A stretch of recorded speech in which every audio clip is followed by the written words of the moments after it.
Арабеск 2026 балетын олон улсын 19-р уралдаан нь Оросын холбооны улсын Перемотно 2026 оны 4-р сарын 14-өөс 26-ны өдрүүдэд зохион байгуулагдлаа. Энэхүү тэмцээний өсвөр насны ангилалд 14 улсын 60 гаруй тамирчин өрсөлдсөнөөс Монгол тамирчид 1, 2, 3 дугаар байрт шалгарч түүхэн амжилтыг гаргалаа. Хүүхдүүдийн хувьд балетын урлагаар 5-аас 13 жилийн хооронд хичээллэж байна. Анх энэ урлагаар хичээллэж эхэлснээсээ хойш мөрөөдсөн тэмцээнд амжилттай оролцож, Монголынхоо нэрийг дэлхийн тайзнаа ихшэглүүлж чадсандаа өөрсдөө бахархаж байгаагаа хүүхдүүд хэлжлээ.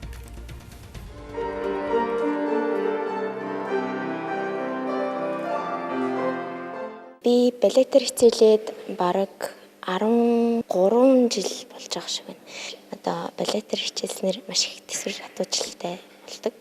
Тэгээд ер нь бол ингээд би ухаан хоёроо яг зэрэг хөгжүүлж айгуу тийм яадаг. Тэгээд 20 дугаар шатанда одоо дан сонгодог ингээд бүжгүүдийн төрлүүдээс хийж авч чад 2 дугаар шатанда contemporary гэдэг арай нэг сул чөлөөтэй юм хийхлээр ингээд бас ингээд арай нэг өөр гэдэг үзүүлэлт харуулад дэлхийн одоо Монгол улсынхаа нэрийг гаргасан гадаадын том тайзны айгу нэр хүндтэй бүжигч юм бол олон шагнал аваад байр эзэсэндээ маш баяртай байгаа. Энэ мэдээж багш нарын маань ачтаас яагаад гэвэл бид нарыг маш сайн бэлдээж өөрсдийнхөө үнэтэй цагаас хамсалж ингээд бүх зүйлээ мэддэг бүхний ингээд биднэрт зааж ингээд үргэлж тасалж дэмжиж байсан.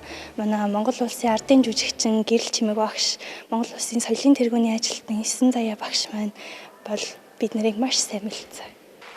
Сонгодог бүжгийн урлаг бол надад маш их төвчээр тэгээд ингээд ерөөсөө шантарахгүй өдөр бүр маш сайн хичээж дасгалаа тогтмол хийж тэгээд ерөөсөө тууштай байхыг сайн зааж өгсөн гэж боддог.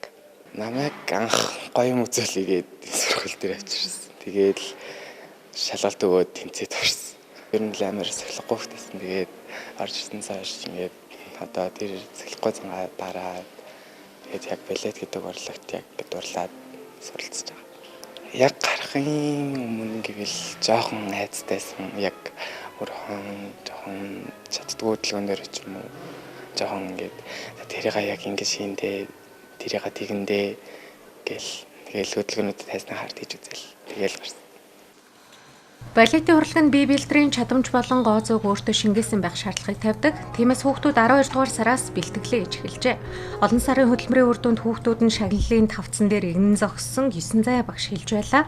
Мөн хүүхдүүд балетын урлагаар хичээлснээр техник хөдөлгөөнөөс гадна бүтээлч сэтгэх, амьдралын эрүүл дэглэмтэй болох, анхаарлаа төвлөрүүлэх, цаашлаад сахилга баттай ажиллаж сурах зэрэг дадалд суралцдаг байна. Тэгээ Монгол хүүхдүүдээ давуу тал бол яг шүүгч нарын одоо нэг сэтгэгдлэр бол одоо Монголын балетын одоо энэ сургалт бол яг ингээ нөгөө бүх юм байх ёстой хэм хэмжээндээ тийм ээ тодорхой зарчмууд байдаг. Тэгээ энэ зарчмуудыг алдагдуулахгүйгээр одоо хөгжүүлж өнөөдрийг хүртэл ингэж авч үлдснээрээ бол маш давуу талтай байна гэж хэлсэн. Тэгээ энэ бол одоо манай үеийн одоо Ахмад багш нарын тийм ээ одоо ажлын туршлага бас ингээд хойч үедээ уламжлагдаад Монголын балет бол цаашаага гэрэлтэй сайхан хөгжиж байна гэж харж байна. Нэг ангиллалд нэг улсаас 3 медаль авсан анхны тохиолдол нь Монгол улс болсон байна. Монгол улсын тамирчид Арабеск тэмцээнд 1988 оноос хойш нийтдээ 6 удаа оролцож 10 гаруй шагналыг хүртжээ. Энэхүү туршлага хөтөлмөр хичээл зүтгэл нь өнөөдрийн амжилтын суурь болсныг балетчид хэлж байлаа.